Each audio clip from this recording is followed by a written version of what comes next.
안녕하세요. 윤우리 목사입니다. 1월 8일 월요일 에브리데이 라이프 시작하겠습니다. 하나님께서 오늘 우리에게 주신 말씀은 에베소서 1장 15절에서 19절까지의 말씀입니다. 그러므로 나도 주 예수에 대한 여러분의 믿음과 모든 성도를 향한 사랑을 듣고서 여러분을 두고 끊임없이 감사를 드리고 있으며 내 기도 중에 여러분을 기억합니다. 우리 주 예수 그리스도의 하나님이신 영광의 아버지께서 지혜와 계시의 영을 여러분에게 주셔서 하나님을 알게 하시고 여러분의 마음의 눈을 밝혀주셔서 하나님의 부르심에 속한 소망이 무엇이며 성도들에게 베푸시는 하나님의 영광스러운 상속이 얼마나 풍성한지를 여러분이 알게 되기를 바랍니다. 또한 믿는 사람들인 우리에게 강한 힘으로 활동하시는 하나님의 능력이 얼마나 엄청나게 큰지를 여러분이 알기 바랍니다. 아멘. 어제 주일 예배는 잘 들으셨지요? 오늘부터 시작되는 일정 가운데 하나님께서 힘 주시고 평강 주시고 지혜 주셔서 승리하는 하루, 승리하는 한 주 되시길 바랍니다. 우리가 저번 주에 살펴본 것처럼 사도 바울은 에베소서 1장 3절에서 14절까지 하나님을 향한 긴 찬양을 고백했습니다. 그 내용은요, 하나님께서 우리에게 신령한 복을 주시고 창조 전부터 계획하셔서 우리를 택하시고 사랑하시고 자녀 삼아주신 하나님께 감사하는 내용이었습니다. 이것을 신학적으로 하나님의 예정이라고 하죠. 하나님의 계획, 하나님의 은총입니다. 죽을 수밖에 없었던 우리가 하나님의 자녀가 된 것은, 또한 우리가 이렇게 라이프 처치로 만나고 모이게 된 것은 우리의 노력도 힘도 의지가 아니라 전적인 하나님의 은혜요 계획임을 여러분 믿으시길 바랍니다. 자, 15절입니다. 그러므로 나도 주 예수에 대한 여러분의 믿음과 모든 성도를 향한 사랑을 듣고서, 지금 사도 바울은요, 그 예수님에 대해서 주 예수라고 말합니다. 여기서 주자는 이 한자어인데요, 바로 이 주자를 사용합니다. 이 주자를 파지해 보면 바로 왕자에 점이 하나 붙어 있는 거죠. 무슨 의미냐면 왕 위에 왕보다 높은 사람을 의미합니다. 또 한 가지 해석이 있다면 이 왕을 이 등잔으로 여기고요, 여기에 이 점은 등불로 여깁니다. 즉 자신을 태워서 밝히는 사람, 살리는 사람이죠. 그게 누구입니까? 바로 우리 예수님이죠. 우리의 주인이 우리의 예수님이시다. 여러분, 믿음은 무엇이냐? 바로 이 예수님을 주인으로 고백하는 것입니다. 예수님을 나의 주, 나의 하나님으로 고백하는 것이 바로 믿음입니다. 또한 우리가 예수님 안에 머물러 있는 것도 믿음입니다. 정리해보면 에베소 성도들은 믿음의 사람들입니다. 예수님을 나의 주, 주인으로 하나님으로 고백하고 예수님 안에 잘 머물러 있는 믿음의 사람들이었던 것입니다. 여러분, 우리는 어떠합니까? 정말 예수님을 나의 주로, 나의 하나님으로 고백하고 있습니까? 예수님을 나의 주인으로, 또한 나는 예수님의 종으로 살아가고 있습니까? 예수님 안에 잘 머물러 있습니까? 이게 우리 믿음의 현 주소입니다. 또한 이 모든 성도들을 향한 사랑을 들었다라고 말합니다. 지금 이 성도들 사이에 사랑이 가득하다라는 겁니다. 여러분, 사도 바울은요, 저 멀리 로마 감옥 안에 갇혀 있습니다. 그럼에도 불구하고 자신도 느낄 수 있을 정도로 성도들이 서로 사랑하고 있음을 알았던 것입니다. 우리는 이 15절의 말씀을 통해서 중요한 사실을 알 수 있습니다. 그것은 이 믿음과 이 사랑은요, 뗄래야 뗄 수 없는 동전의 양면과 같다라는 거죠. 하나님을 향한 신실한 믿음을 가진 자는 이웃과의 사랑을 실천할 수 있는 자입니다. 내가 하나님을 믿는다고 하면서 내 곁에 있는 가족과 또한 성도와 이웃을 외면한다면, 이런 그것은 온전한 믿음이 아닙니다. 수직으로는 하나님 사랑과 수평으로는 이웃 사랑이 완성될 때 이 십자가가 완성된 것처럼 믿음과 사랑은 하나임을 여러분 기억하시길 바랍니다. 자, 16절입니다. 여러분을 두고 끊임없이 감사를 드리고 있으며 내 기도 중에 여러분을 기억합니다. 지금 사도 바울은요, 이 에베소 성도들을 기억하며 바로 기도하고 있다라고 말합니다. 자신의 기도 제목 안에 에베소 성도들을 포함시켰다라는 거죠. 지금 몸은 멀리 떨어져 있지만 성도들 위해서 기도하는 것이 바로 교회입니다. 여러분, 교회는 지금 무엇으로 이루어지고 있을까요? 바로 보이지 않는 기도의 끈으로 이어져 있습니다. 서로를 아끼고 사랑하기 때문에 기도하는 것이죠. 성도가 내 영적 가족이기 때문에 우리는 중보하며 기도하는 것입니다. 여러분, 교회는요, 기도하는 공동체입니다. 나를 위해 기도하는 것만큼 우리 교회와 성도들을 위해서 기도해 주시길 바랍니다. 무엇보다 오늘 우리 라이프처치 성도들이 한 주간의 세상의 유혹과 시험에 흔들리지 않고 능히 승리할 수 있도록 여러분 중보 기도해 주시길 바랍니다.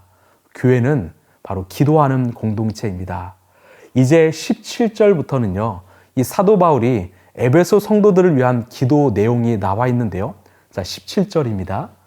우리 주 예수 그리스도의 하나님이신 영광의 아버지께서 지혜와 계시의 영을 여러분에게 주셔서 하나님을 알게 하시고, 지금 바울은요, 하나님께서 성도들에게 바로 지혜와 계시의 영을 주시기를 요청합니다. 여러분, 이 지혜와 계시의 영은 무엇일까요? 바로 보이지 않는 예수님을 볼 수 있는 영의 눈입니다. 우리는 무엇으로 예수님을 볼 수 있을까요? 바로 바로 성령 하나님이지요. 즉 성령 하나님께서 이 에베소 성도들과 함께 해달라는 중보 기도입니다. 그럼 여기서 질문이 하나 생깁니다. 여러분, 이 성도들은 이미 성령을 받은 자들입니다. 성령을 통해서 예수를 주로 고백한 자들입니다. 구원을 받았기 때문에 다시 성령을 받을 필요가 없습니다. 그렇다면 이 바울은 무엇을 구하는 것일까요? 바로 성령의 임재가 아니라 성령의 충만을 구하는 겁니다. 임재는 들어오는 것이라면 충만은 가득 찬 것이죠. 성령으로 충만해서 영적인 눈이 매일매일 열려서 바른 진리를 선택하고 예수님과 동행하며 이 성화의 삶을 살 수 있도록 성령 충만을 구하는 것입니다. 여러분, 오늘 무엇을 구하시겠습니까? 바로 성령 충만을 구하시길 바랍니다. 내가 예수님을 영접하는 것 중요하지만 영접한 이후에 성화의 삶도 중요합니다. 그래서 우리는 성령 충만을 구해야 합니다. 성령 충만한 삶을 살아야 합니다. 이것이 크리스찬의 승리 공식이기 때문이죠. 먼저 성령 충만을 구했다면 그 다음은 이 에베소 성도들이 세 가지 진리를 깨닫도록 기도합니다. 이 18, 19절인데요. 여러분의 마음의 눈을 밝혀주셔서 하나님의 부르심에 속한 소망이 무엇이며 성도들에게 베푸시는 하나님의 영광스러운 상속이 얼마나 풍성한지를 여러분이 알게 되기를 바랍니다. 또한 믿는 사람들인 우리에게 강한 힘으로 활동하시는 하나님의 능력이 얼마나 엄청나게 큰지를 여러분이 알기 바랍니다.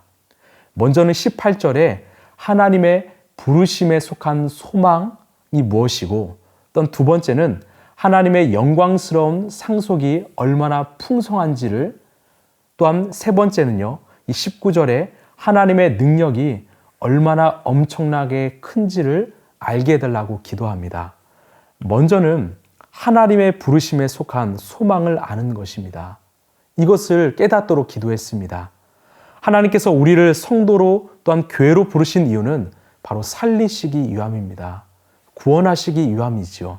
이 소망은 죽을 수밖에 없는 우리를 살리시고 생명 주신 완벽한 구원의 소망입니다. 여러분, 하나님이 주시는 구원은 절대 불완전하지 않습니다. 완전하고 완벽합니다. 하나님이 우리를 부르신 이유는 바로 살리시기 위함임을 여러분 기억하시길 바랍니다. 그래서 구원이 소망입니다. 자, 두 번째는요, 하나님의 상속이 얼마나 풍성한지를 아는 것입니다. 여러분, 상속이란 말은 친부모가 친자녀에게 주는 권리이고 이 특권입니다. 하나님이 우리에게 주신 상속은 바로 하나님 나라이지요. 우리가 하나님 나라를 얼마나 알 수 있을까요? 그 하나님 나라의 풍성함과 영광스러움을 얼마나 우리가 측량할 수 있을까요? 영원한 나라, 변치 않는 나라, 모든 것이 완벽한 나라, 아픔과 슬픔이 없고 기쁨과 감사와 찬양만이 있는 그 풍성한 나라가 우리에게 주어졌음을 여러분 기억하시길 바랍니다. 마지막 세 번째는요. 하나님의 능력이 엄청나게 큰지를 그들이 아는 것입니다. 여러분, 이 하나님의 크신 능력은 무엇일까요? 여러 가지가 있지만 가장 대표적인 것이 바로 부활입니다. 죽음을 이기시고 다시 사셨다는 이 부활보다 더 큰 능력은 없습니다. 이 세상 어떠한 현자도 성인도 부활한 사람은 없습니다. 오직 하나님만이 가능한 능력이지요. 하나님께서 아들 예수 그리스도를 죄와 사망에서 구하시고 부활하신 이유는 무엇입니까? 바로 우리를 부활하기 위함이지요. 예수님의 부활이 곧 우리의 부활입니다. 우리는 부활합니다. 반드시 부활합니다. 여러분, 우리는 이 부활을 날마다 경험하고 있습니다. 마치 밤에 이 죽은 듯이 자고 있었던 우리가 아침에 눈을 뜬 것도 부활이고요. 죄인으로 살았던 우리가 새 사람이 된 것도 부활이고요. 정말 소망이 없던 우리의 삶에 꿈과 소망이 생긴 것도 바로 부활입니다.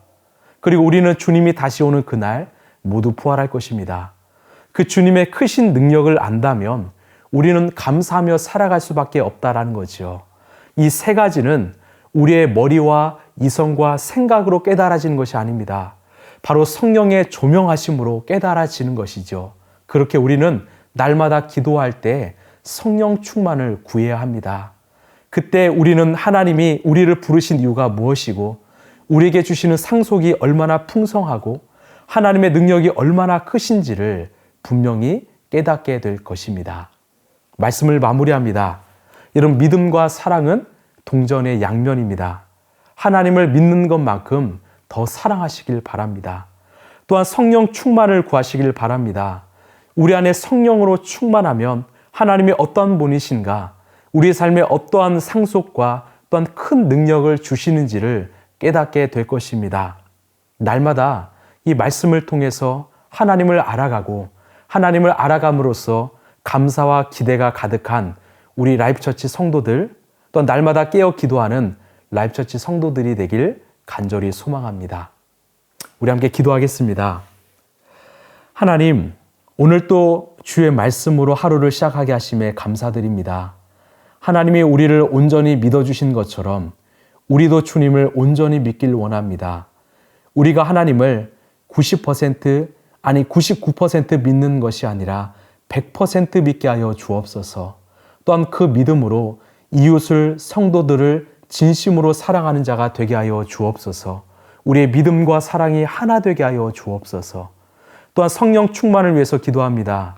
우리의 육신의 눈이 아니라 성령의 눈으로 주님과 세상을 보길 원합니다. 우리 주님을 알길 원합니다. 주님이 우리를 부르신 소망이 무엇이고 우리에게 주시는 상속의 풍성함이 무엇이고 하나님의 능력이 얼마나 크신지를 깨달아 감사하고 감격하는 우리 라이프처치 성도들이 되게 하여 주옵소서. 그 하나님이 계시기에 오늘을 감사하고 감격하며 살아가는 우리 성도들이 되게 하여 주옵소서. 이 모든 말씀 사랑이 많으신 예수님의 이름으로 기도합나이다. 아멘.